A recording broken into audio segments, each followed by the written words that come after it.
Suhad, welcome to the Collective Institute of Ideas. It's such a privilege to have you on. You're known for your passion around tarot cards, but also a qualified lawyer. You've very kindly shared with me what tarot card reading is all about. You've experienced one yourself, Yeah, in fact. I had the privilege. And how did it come into your life? Through complete coincidence, really. I was working in Dubai as a lawyer and I met a friend of mine. She was a colleague who became a close friend, and she knew my tarot teacher in London, and then I moved back to London in 2016.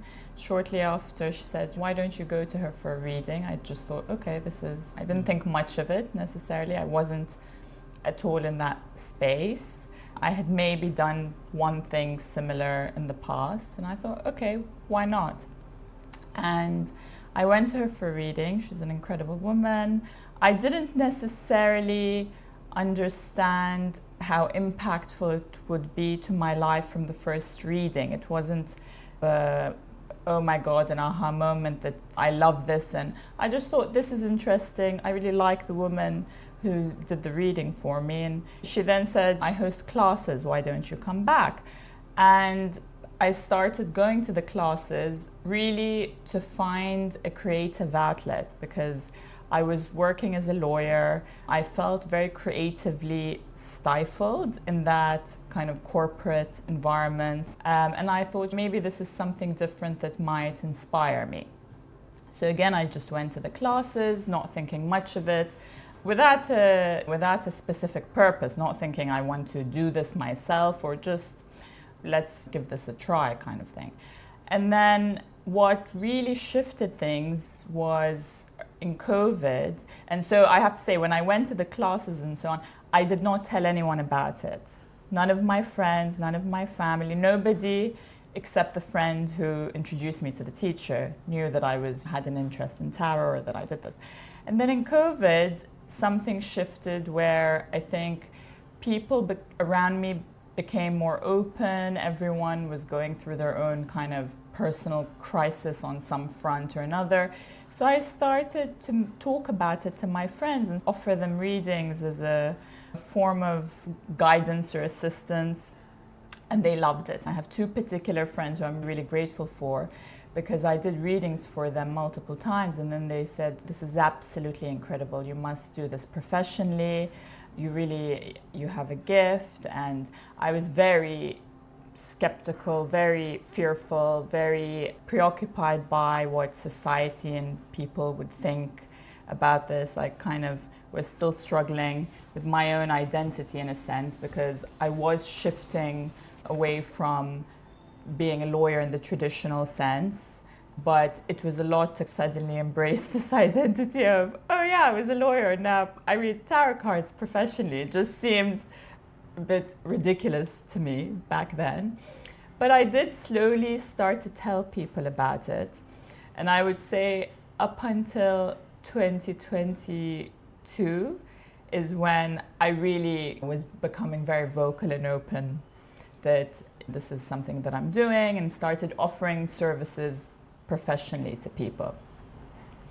And started marketing myself accordingly, like on my Instagram and otherwise. It's been incredible. I would say it's changed my life genuinely, and I believe it can have that effect for anyone who is open to embracing some of the messages of the cards. God, there's so much to unpack there. My mind swings into you adopting something that sounds a bit unusual, not many people do it, do I tell people, do I not? And it just slowly unlocking this like power in you. Talk to us about, because from what it sounds like, the way you responded to the readings, it helped you in a certain way. Maybe it made you creative reflections about your life, but it gave you a sense of direction or a tool of sorts. Talk to us about what that looked like. So what tarot does, and this is for everyone, what it can do, is think about observing yourself outside of yourself as if you're a second person. It's an objective lens on the table. When we pull the cards, that's what it shows us. It's like I'm looking at myself as the other. And when you're able to look at yourself as the other and you've introduced that radical objectivity, it forces you to really be truthful and face up to, okay, I am scared to do this because I am fearful of judgment. I'm being driven by other fears. I need to maybe build up my confidence around this. I need to maybe work on being more true to who I am. It shows you your limitations. If you're open to asking the question, it will answer it. It will tell you, these are your limitations. This is really what's holding you back internally. You can also look at what's holding you back externally, but it all starts with the internal. That's the most important bit. Yeah, and was there a card? We'll go into how it works shortly, but was there a card specifically that you, Dan, you're like, oh my God. So I'll tell you, I think it was in 2020, and I mention the story every time this card comes out for people in readings, where I was asking about some other things to my tarot teacher, and then just very casually I said, also, and should I start reading tarot cards professionally? And the card that came out was the Fool.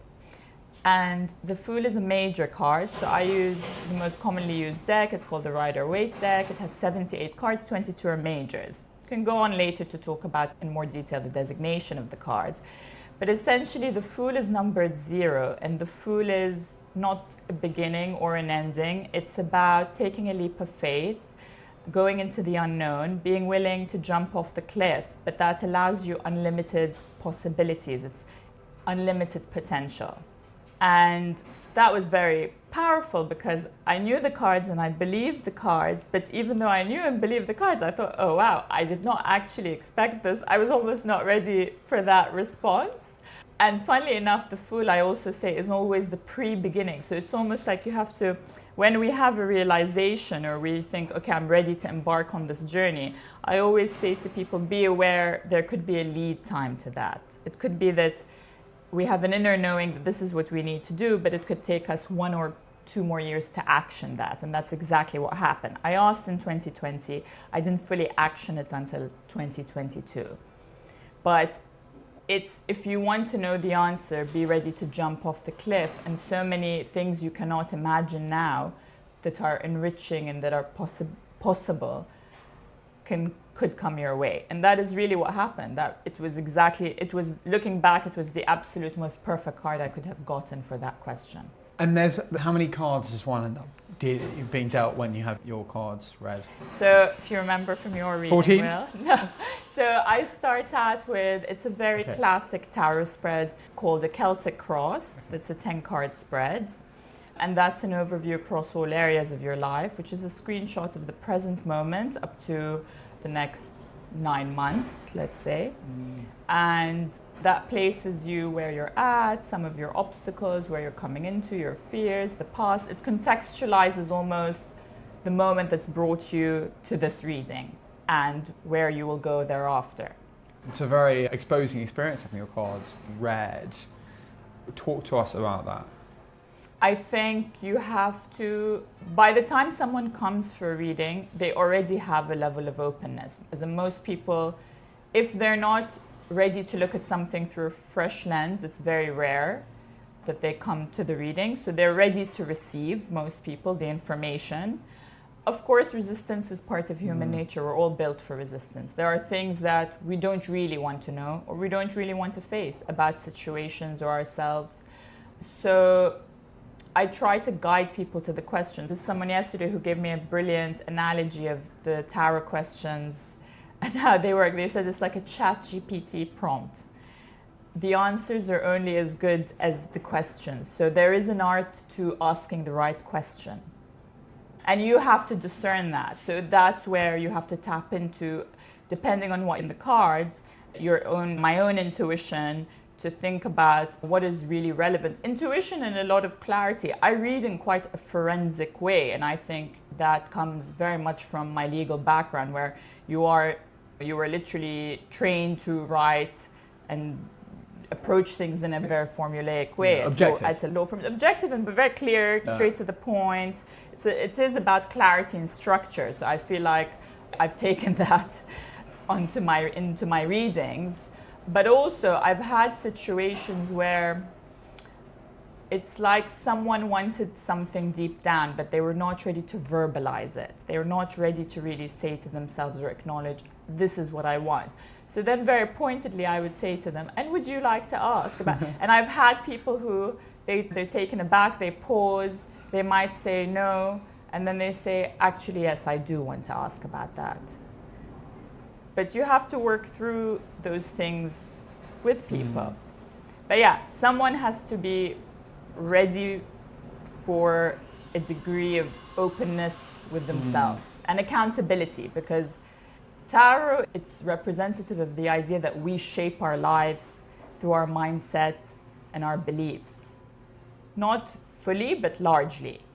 So someone also has to align with that school of thought. And can you think of the outlier stories where you've heard of people, maybe you've not done a reading, but you've heard of people having card read and it's had quite unusual impact? I've definitely had things where things came up in the card that seemed impossible for the person at the time, for example, in their work life or other aspects of their life, and those things went on to materialize. So that's definitely happened. There's been the other side of that of, I remember doing this one reading for a lady, lovely lady, maybe in her 60s, very trendy, young looking, lovely, has 4 kids, seemed very settled. So we were doing a Celtic cross, and at one point I was like, God, am I reading this right? This looks really odd. She wants to change everything up. She's going to create a bit of chaos, and so I described that to her, and very calmly she says,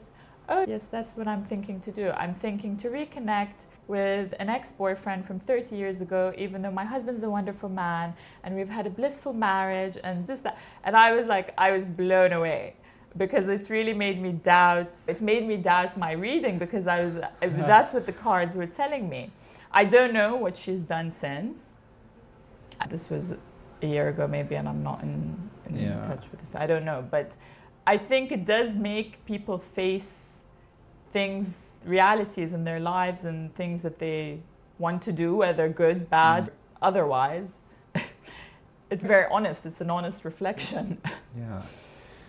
Yeah. You must get a flavour for humans being brave. We don't really talk about that generally. But people are immensely brave. Yes. In different areas of their life. Yes. And when you're young, you don't know necessarily how brave you have to be, and the surprising nuances of where one has to be brave. Talk to us about how you see braveness manifest. I mean, the most difficult readings I've done are when someone has lost a child or a sibling. I've done those readings. They're very difficult readings, and it is where it makes you believe in the strength of the human spirit and the ability to move on through any the most dark times, So I would say these readings, and that those people were thriving in their lives, that they had relationships, their lives continued, their lives didn't stop, those kinds of struggles. Or I have someone in my tarot class, she had a very unwell child. The human spirit in those situations is unbelievable. It's beyond inspiring. It's puzzling how some people are able to navigate so many challenges and do so well. Navigate and thrive. I think some people, of course, I'm sure were in survival mode for a period of time, but it's that they were able to get past that and thrive past the grief, past the survival mode, past those things. They're actually able to live and build full lives again. It seems like people are very good at isolating themselves and feeling like they're the only ones that have a certain challenge. Does that resonate with you? For me, on a personal level, the thing that I get out of tarot, the people that it's brought into my life, the perspective it's given me about, there is this thing that we say, everyone has struggles, but seeing that really play out, really having a view into people's lives and people's personal struggles, it's the perspective that gives you is incredible as well. All sorts of people coming to you. All sorts of people, Because it's funny, there's so much, obviously, to life, work, relationships. Some people have so much in other areas, and then other areas, they're struggling a bit. When you think of someone who you're really inspired by, or traits, or maybe it's behaviors, but what to you points to the happiest clients you have in making them happy? I think happiness is something we all have to work on. It involves also a degree of accountability, but I would put those people into two categories. People who are a bit more naturally happy, like they're naturally a bit more positive, maybe they've had different life experiences. So there's that set of, but there's the other set of people who they've had trauma, they've had lots of challenges, they might have a variety of issues, but they have the belief in the ability to better themselves and develop a spiritual practice and kind of progress, and they have a type of faith. We're going to imagine a kind of bucket, and in that bucket is things that people can take to make their lives better, richer, easier, whatever.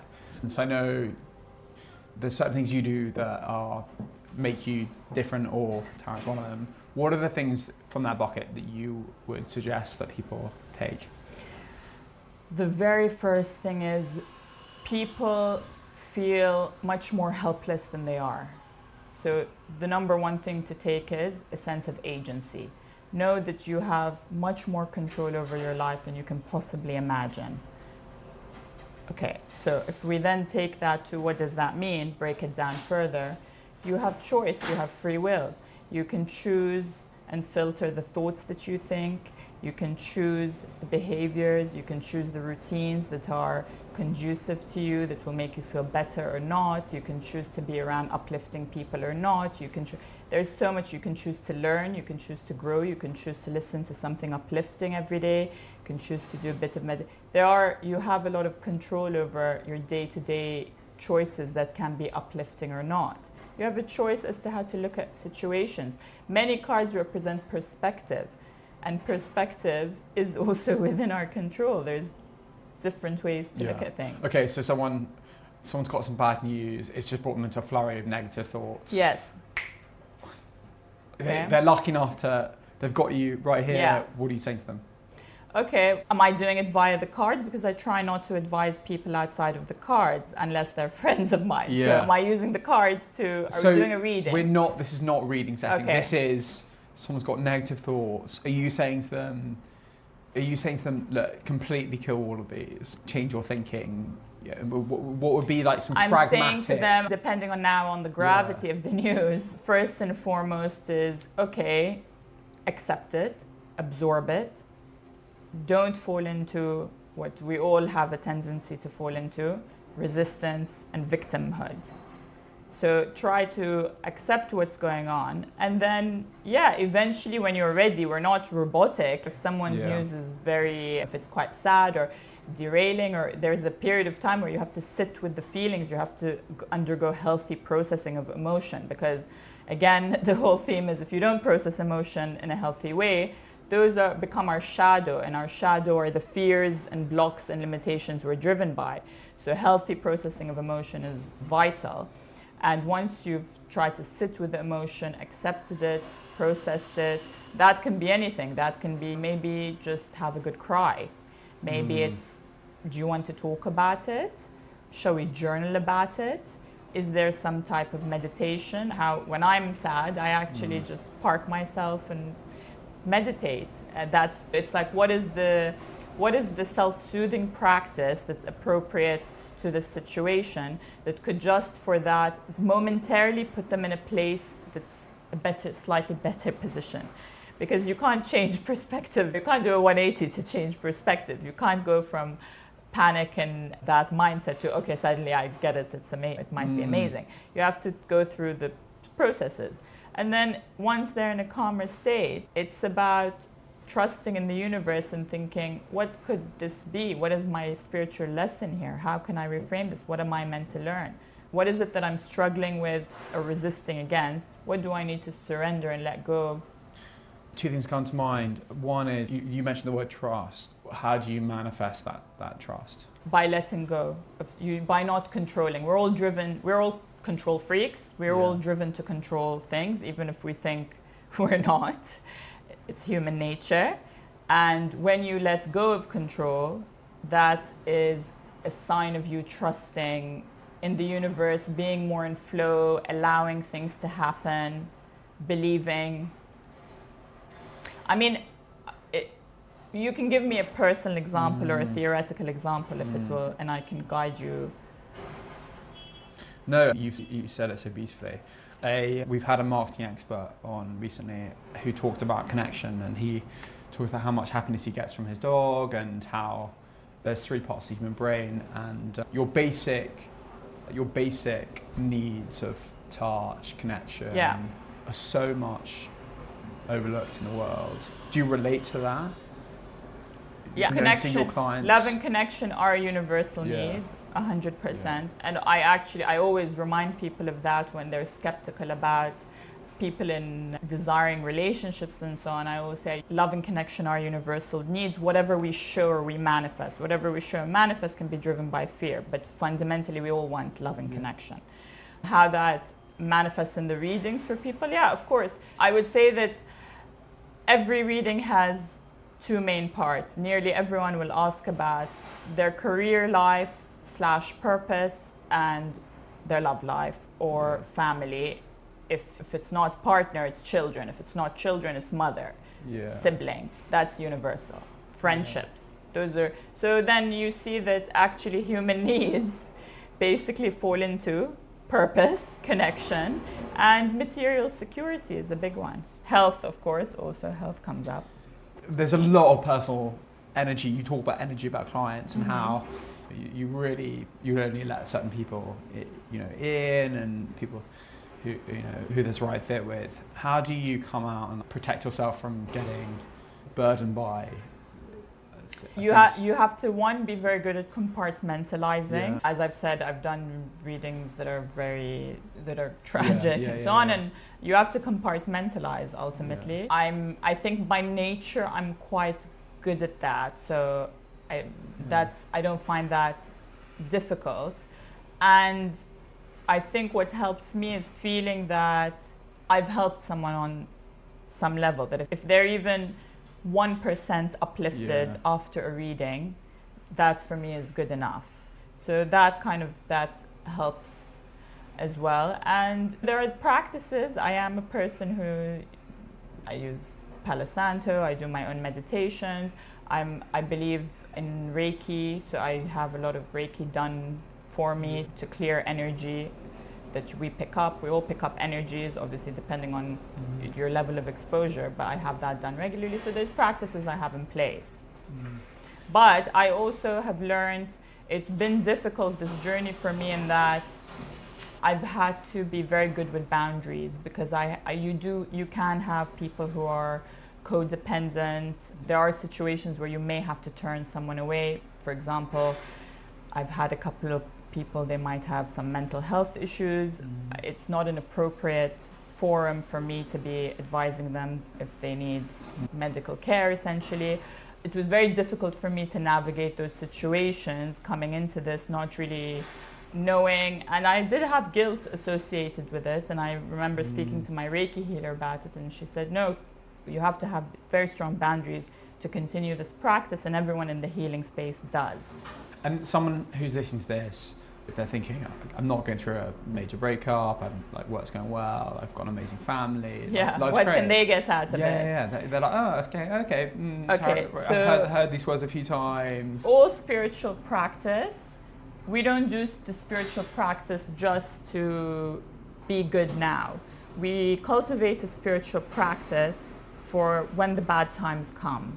Because bad times will come for everyone. This is universal. Nobody goes through their entire life and is never challenged by anything. Yeah. That doesn't exist. Now, the challenge can range, but there will be a challenge.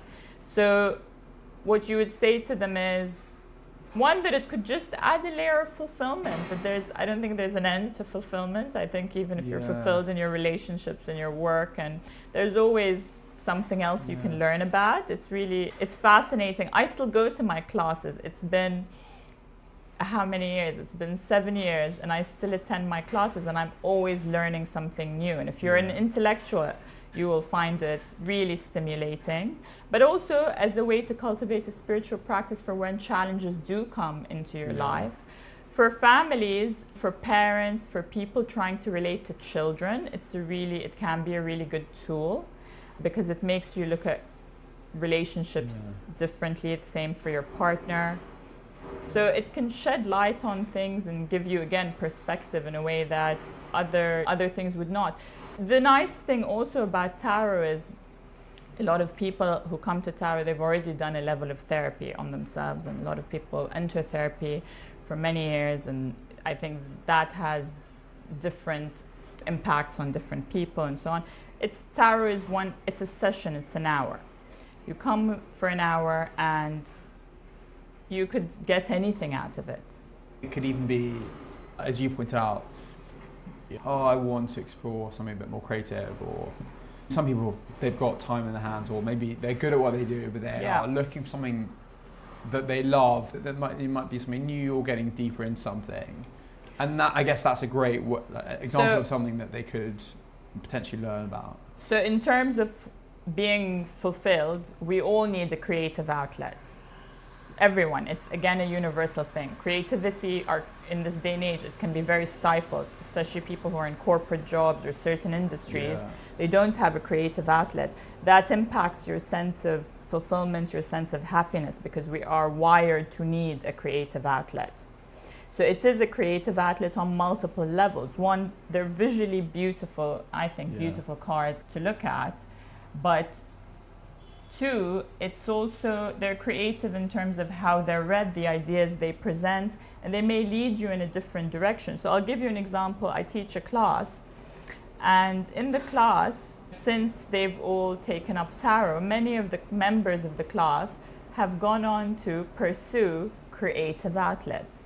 So one of them set up a sort of book club that's become very popular, very cool. It's like a kind of, she creates these boxes, and it's like a 40 plus membership. People loved it because they also need creative outlets. She's done it via books.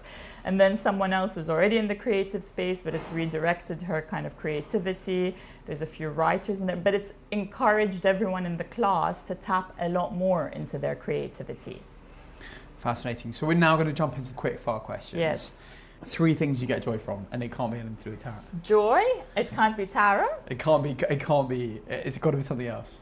Okay, so I'll tell you what my niece said my top 3 things are. Unfortunately, she included the tarot cards though. So she said, I think you love most me, which is true. She's my favorite person in the world. She said 2, your tarot cards. I have to think of another because you've excluded that. And then funnily enough, she said 3, your dresses, your wardrobe. But yeah, I absolutely love my niece. I love the people that tarot has brought into my life. It's been so enriching. Many of them have become friends. It's been surreal. I love London as a city. Okay, a mantra you want to embrace now? A mantra I want to embrace, surrender. That's the thing I've been working on lately the most, surrender. Fascinating. And can I give you a second one? To cultivate, to be driven by love and certainty, not fear and doubt. Wonderful. A favorite book, film, or artist? Oh God, this is going to be tricky. You can't say Harry Potter. Artist is the easiest.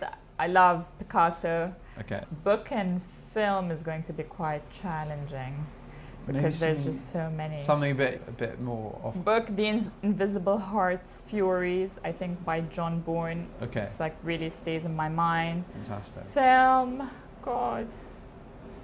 There's this 1920s French movie that probably most people won't know called Gigi. It's a musical. I absolutely love that movie. Amazing. What's it about? It's about the daughter of a courtesan. They're courtesans in Paris. It's very joie de vivre. It's all about, and it has a love story as part of it. It's a very kind of happy movie, actually, yeah. Amazing, amazing. You can add one thing to your bucket list today. What is it? Doing this podcast with you, obviously. Something you wish you knew when you were younger? Honestly, I kind of wish I had met my cards earlier. Yeah. I really do. I don't think that I think I would have ended up where I'm at. I think it would just have changed my perspective during certain processes in my life and certain things. And fascinating. Wow, it's been such a pleasure having you on. Part of the reason why this has been set up is because some conversations you just want other people to hear, and wow, we've covered a lot. And we're now actually going to go into... Thanks for having me. I was going to say, are you going to pull a card or ask me about the cards? We are. We're going to go into it. Okay, here we are. We're going to be getting involved in the tarot card. So what I do is I give my clients a brief overview of the cards, just to contextualize it for them to understand. It can be quite overwhelming to be faced with the cards the first time you come. Yeah. So there's 78 cards. The cards are split into 22 majors. Yeah. So let me just pull out the majors to show you what they look like. So this is a major card. And the one thing I didn't mention in this chat, which is really relevant, is they have a lot to do with Carl Jung, the Swiss psychotherapist's ideas. Okay. And so the moon it's great I pulled this because the moon is about the shadow. So the moon is a card about our subconscious. We're driven 90% by our subconscious. So we're driven 90% by things we're not aware of. So what does that mean? Things we bury that can be traumas, fears, limitations. And the idea with the moon card, it's the soul's journey, sometimes the dark journey of the soul, the dark night of the soul.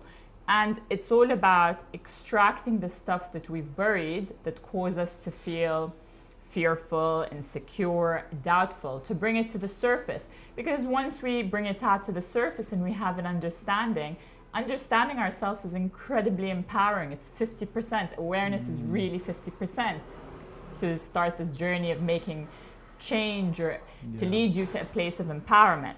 So that's the moon card. And then if I had to choose, I mean, I could talk about these cards for the next 10 hours, but I'll just pick 3 majors to talk about.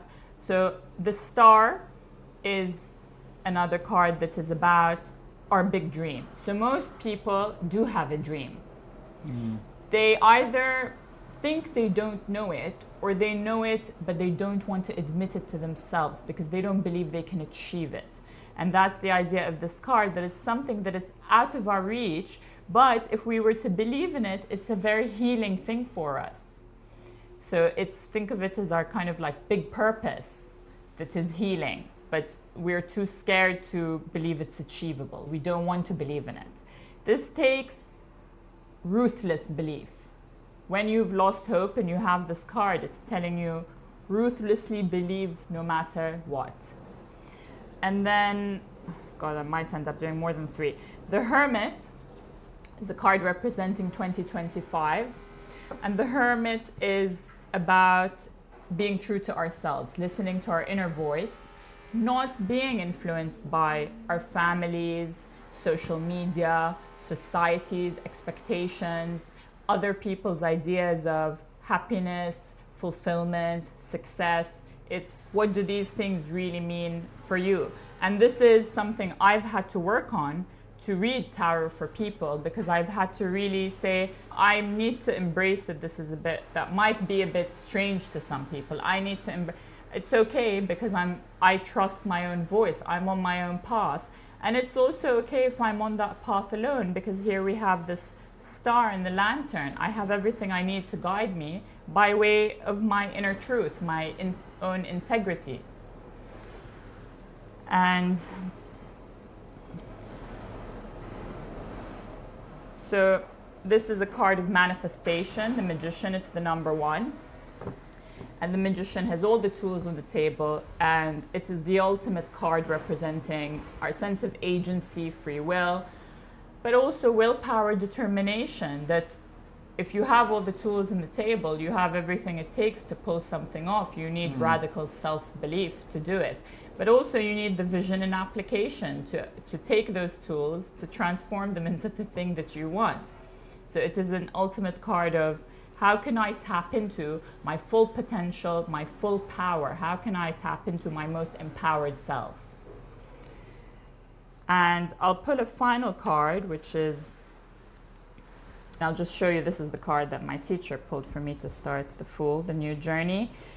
I'm looking for the world. So the world is the number 21, which is the 22nd in the majors because the fool is a 0.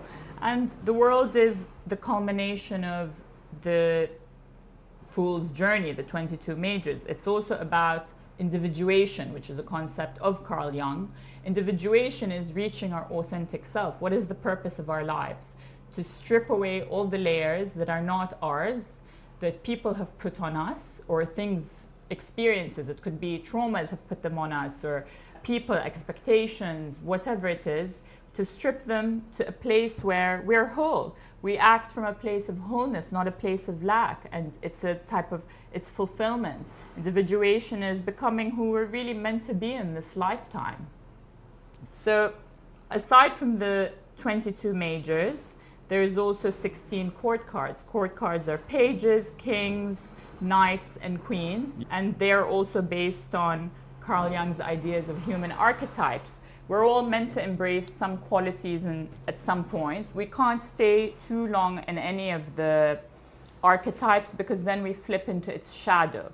But they're almost like skill sets or traits that we need to embody at different moments. And the art is understanding what is the appropriate moment to embody that.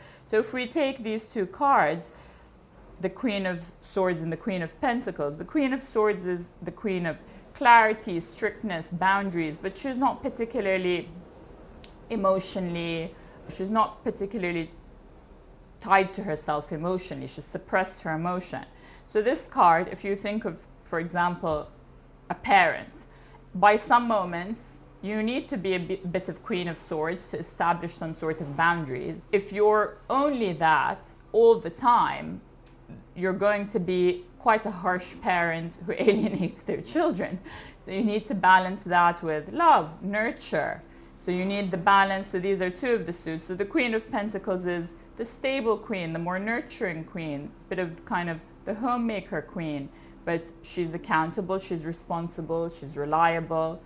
And you can apply those to any areas, even in work. Sometimes with the Queen of Swords, we need to have the tough conversations. If we're like that all the time, it makes us very difficult to interact with, to deal with. So it's about establishing the right kind of moment and time to embody those traits. Here we have the King of Wands. King of Wands is the closest relative is the Magician, the very empowered king, someone who's a visionary, someone who's an entrepreneur, makes and breaks the rules, super empowered. He's usually a creative, and he's innovative. He pushes the boundaries of things, and he thinks differently. He's an outside-the-box thinker, also an unconventional character. So often what people happens is when they have these in their readings and I start to describe the traits, they say, oh yes, I identify with this. Oh yes, I think I am this one or this one a lot of the time. Or yes, I'm this one at home and this one at work and this one, which is very powerful. And then we have, so there's 4 suits in tarot, the cup, the sword, the pentacle, and the wand. So this is the beautiful card of the Ace of Cups. And the Ace of Cups is, all aces are new beginnings given by the hand of God. And the Ace of Cups is that beautiful moment of emotional release. It's a new emotional beginning. It's catharsis. It could be tears of happiness and sadness. And it's about emotional openness. It's falling in love with yourself, your life, someone else, something else. This is very much how I feel about my tarot cards. I would say I feel very Ace of Cups about them. It's an overflow of extreme emotion. It is really the thing that I love. And then just to show you, this is a sword card, the 2 of Swords, and this is a wand. So this is the 8 of Wands. So swords represent our intellect, the cerebral space, logic. It's the head, essentially, the space of how we relate to things from a place of clarity and rationality. The wand is creativity, passion, libido. It's also excitement, things taking off, happening, launching. It's very exciting. So here we have, let's do the 8 of Pentacles, which is the flip side of this 8 of Wands. And the pentacle is really hard work. It's what we manifest. It's what's tangible. It's bricks and mortar. It's what we build. It can be finances or anything tangible that we want to manifest. The pentacle is also our legacy. So the 10 of Pentacles, which is the culmination of the Pentacles, is again part of our purpose. Is what's the legacy we want to build in this life for ourselves? What is our legacy? That can come in any form. It can be in the craft that we do or in something else.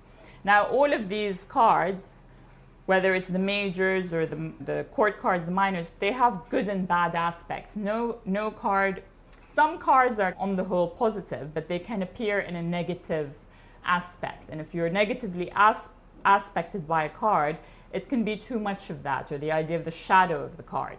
So if we go back to the idea of head versus heart, emotion versus logic, tarot is also about balance. It's also understanding the balance of the suits. So too much emotion can be detrimental. It can make us volatile. It can cause not very good boundaries, not very good decisions. We can't be led purely by emotion, but equally we can't be led purely by logic, because if we take emotion out of everything and we're led purely by logic, it can lead to a level of unpleasantness, ruthlessness. So what do we need? We need the third component of intuition. And the best decision making in tarot is a balance of head, heart, and intuition. So this is a little snippet. Do you have anything? Is there a card that you remember from your last reading you want to ask about, maybe, or anything else you want to? I think want me to talk let's about. get a visual on just on the card. I think it's amazing. Here they are. Really see. Yeah, I'm trying to pick out some of the ones that I love particularly. The Queen of Wands, this is my favorite card, which I think everyone who knows me knows this is very much my favorite card. And Strength, very important card. It's the card of the month, actually, is Strength. The Lovers, a really beautiful card about alignment, divine choice, things that are fated. Amazing. People really like this one. Thank you so much.